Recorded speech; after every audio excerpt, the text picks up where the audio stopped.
some of you found pieces of paper with some yellow highlighting on them when you sat down. If you found one of those, if it's in your hand, can you just wave it so I can see that you have them? Okay, there were more. Okay. You don't have to worry about it yet, but when your part comes, your part being the highlighted part, I hope that you will speak up. Thank you, Matt. If anybody has an extra, Matt might be willing to take it off your hands. So thank you, choir. We are indeed longing for spring. Perhaps especially at this time of year, as we look around at the new fragile blossoms, it's hard not to long for better weather, for better news, for better life. Your life, our country's life, the whole world. When will people get smarter and braver and see sense? When will life finally be happier, more peaceful, full of possibilities instead of threats? We talk about this stuff a lot. We keep trying to do something about it, most days. Well, some days, anyway. It's hard. It's hard to find the time, the energy, the will to do the right things, to come up with a better plan and stick with it. It's especially hard, I think, whenever the world seems to be going to hell in a handbasket, which is, in other words, most of the time. You know, I wrote those words and I thought, what the heck does hell in a handbasket mean? So I looked it up just because you're going to want to know this. No one actually knows where it came from. It was clearly a phrase developed in this country in the mid-19th century. And the internet doesn't seem to know why it's hell in a handbasket. They get the hell part, but the handbasket may have something to do with the French Revolution and heads rolling off the guillotine, or maybe not. Anyway. It means things are going downhill fast. Such is the human condition. Regardless, I think, of time or culture or ethnicity, we humans appear to prefer the comfort of doing things the same things in much the same ways. Even when doing so is not good for us, not good for others, even when we fall short of our own ideals and ideas, and even when we know it. There is never enough time, will, imagination, courage to strike out in a new and better direction all by ourselves. Besides, all by oneself is often a pretty dangerous and lonely way to be, despite that much vaunted American individualism that we've all heard about. Change is hard work, and yet change, transformation on all levels is possible for individuals, for families, for communities, even cultures. It's happening all the time. It has happened. Even in the face of the powers that have so much vested interest in keeping things the way they are, change happens. Just think about the drama we all read about this week in Indiana. The Religious Freedom Bill was only about a week ago when that whole thing blew up. And there was that extraordinary backlash which caused the governor and the legislature of Indiana to change their minds and change the law and influence the governors and legislatures of several other states too to say it's not just not okay to legislate against gay and lesbian people, it's actually not okay to create the conditions under which discrimination might happen. 10 years ago, just to pick a random number, 2005, do you think that would have happened? No. I don't think so either. It would have happened, but in a smaller way, and it's hard for me to believe that it would have made a difference in such a short period of time. So religion, in the very best sense, is in the business of facilitating change. Not forcing change, but creating conditions under which change for the better can happen. I had a professor in seminary who told me something I hope I'll never forget. He said, religion, to be a real religion, must be strong enough to stand up to its culture, to the status quo, to the structures of injustice that are so effective at benefiting the few at the expense of the many. It isn't a real religion unless it can stand up to those forces. Religion, whatever version or critique of divinity a particular religion might offer, religion searches for and tries to hold up what is good, what is right. And the primary tool that religions have is stories. Now, not all religious stories are good, but both the Passover and the Easter stories are right up there, I think, with the best of them, at illustrating how change happens and how it doesn't happen. Think about Easter for a minute. Into a time of profound inequity and oppression comes a Messiah whose job it is to overturn everything. Except that this particular Messiah looks and acts more like a hippie rabble-rouser than an all-powerful king. He's got followers, but they're not privileged or powerful either. And then he dies before anything happens. He's a failure.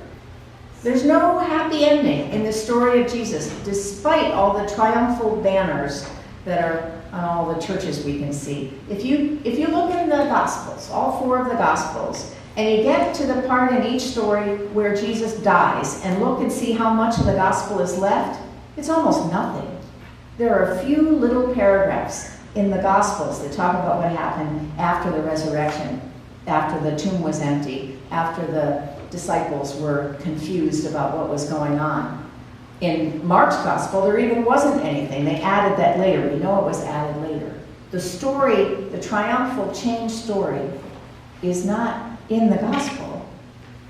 The triumphant change story, to the extent that it is triumphant, doesn't happen during Jesus' life. It happens afterwards. And it is accomplished by a fairly ragtag bunch of disciples who appear to be able to argue and fight about all of the significant issues in their tradition. They really don't even like each other very much frequently, and all of them lose out in the end to the structures of power already in place. So how is this a change story? Well, before they die, before they disappear, the story is told. The disciples tell the story, and their friends tell the story, the one they learned from Jesus, which is the story of a better way to live. And they practice that better way, too, as well as they know how, so that communities form around the simple conviction that all people are valuable, lovable even. That the abuse of power by powerful people is a recipe for grief and death, that the king is not a god. That story eventually was powerful enough to change everything. And even though that has not fully happened, even though the story has been corrupted, the core of that story is still alive today. It's still changing people. It's still bringing hope and courage and even joy into some lives and places that are pretty horrible indeed.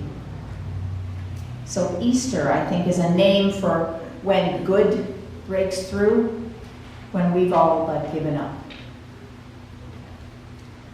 Here's a poem, a prayer, perhaps, called Easter is Breaking, by the Reverend Kathleen Rowlands, who's one of the ministers at the East Shore Church in Cleveland.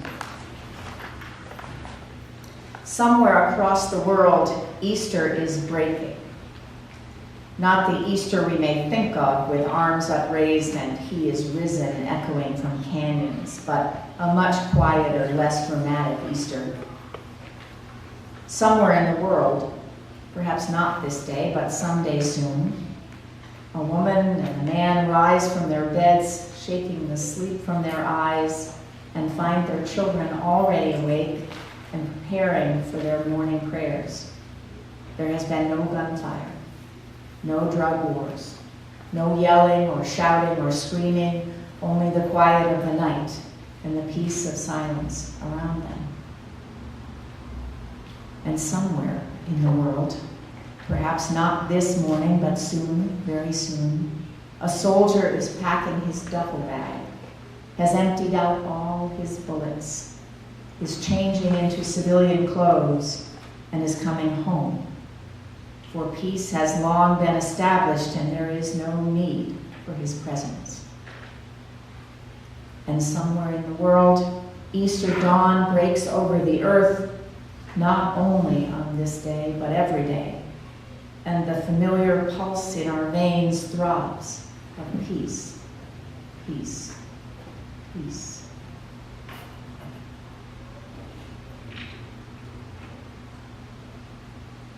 And then there's Passover, which is set, the story, in a time long before Jesus, though it prepares the stage for that Jesus story later. You know the story. The Jews were slaves in Egypt. They needed to be free. Pharaoh wouldn't let them go. So there's Moses. Moses is something of a Messiah figure himself, though he's unquestionably human. But Moses is the one who proclaims the possibility of freedom, and he works for years to lead the way. As large a figure as Moses is, his power to actually make things happen is very limited indeed, which is, I think, one of the wonderful things about this story. He can't change Pharaoh's mind or heart with words alone.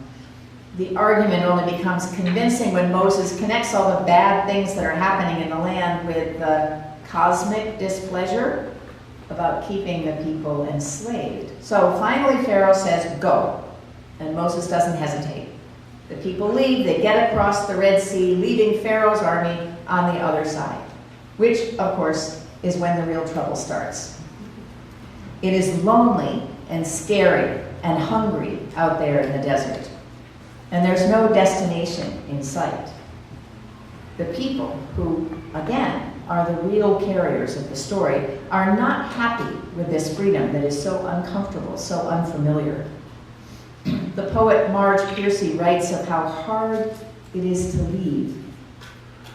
She talks about the courage to let go of the door, the handle, the courage to shed the familiar walls whose very stains and leaks are comfortable, the courage to walk out of the pain that is known into the pain that cannot be imagined, mapless, walking into the wilderness, going barefoot with a canteen into the desert. There's a wonderful reading in the hymnal, and I wanted you all to share it today. That's what the pieces of paper are. There are 4 sets of people, and I would love to invite you, whoever has a piece of paper with a highlighted part, to just stand, if you will. Stand up, if you will, if you have yellow stuff on your paper.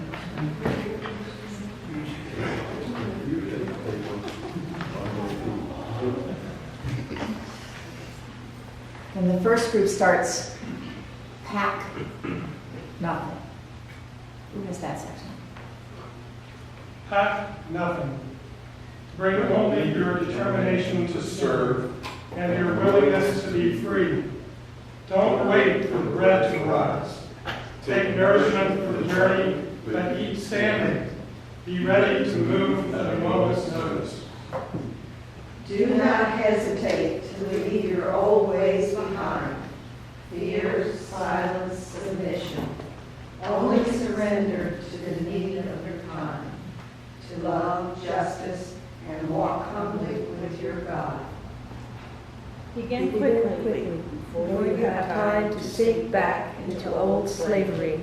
Set out in the dark.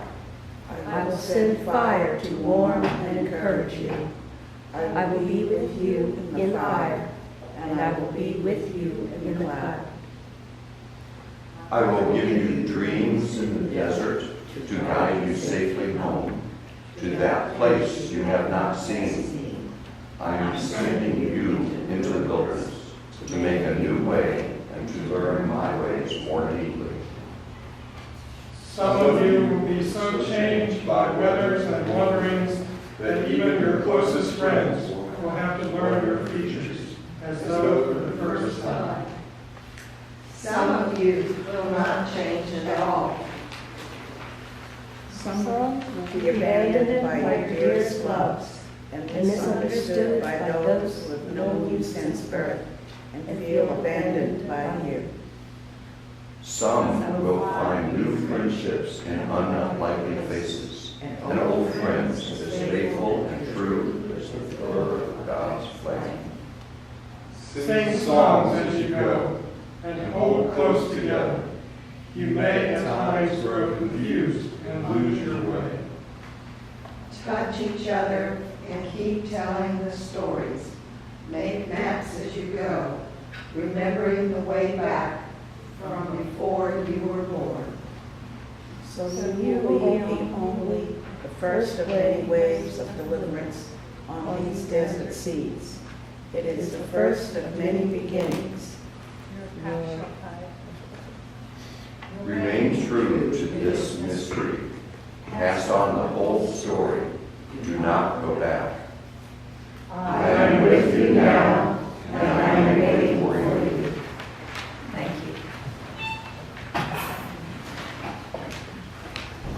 So you remember perhaps that Moses never makes it to the promised land, but the people do. And though that story has been corrupted too, the core of the message that freedom is possible persists and inspires. Hearing that story over and over and over, people learn that in order to be free, it is necessary to unlearn the habits of slavery, fear and silence and submission, to unlearn the habit of turning away, of pretending it doesn't matter. When everything is decided for us, there's no risk of deciding the wrong thing, but there's lots of risk in freedom, which is not something that the people are used to. You know why they spent 40 years in the desert? 40 years is the biblical term for a long time. Moses was a man who couldn't ask directions. It could have been a gender thing, Matt. There are scholars who believe that the point of the 40 years is that it required a whole generation. It required the generation that had left to die and a new generation to be born that didn't know those old habits. It's an interesting thought because it makes me wonder, not about the changes that I haven't made, but what difference I might make in helping to shape the conditions and the habits of those who come after me, those who come after us. Nevertheless, invitations to freedom are always going to be scary, always going to be marked by loss and doubt. The destination will never be clear at the beginning because we've never been there before, wherever the better thing is. And the stories, therefore, also teach us how important it is to sing when we're traveling, to celebrate whatever there is to celebrate along the way, to direct our energy toward the vision and the dream, and stay close to one another. And end with the words of the Reverend William Sinkford, who's now serving our congregation in Portland, Oregon. He writes this prayer. Spirit of life and love, dear God of all nations and all names, there is so much work to do. We've only begun to imagine justice and mercy. Help us to hold fast to our vision of what can be. May we see the hope in our history and find the courage and the voice to work for that constant rebirth of freedom and justice that is our dream. Amen. And blessed be. Let us sing one more time. It's number 153.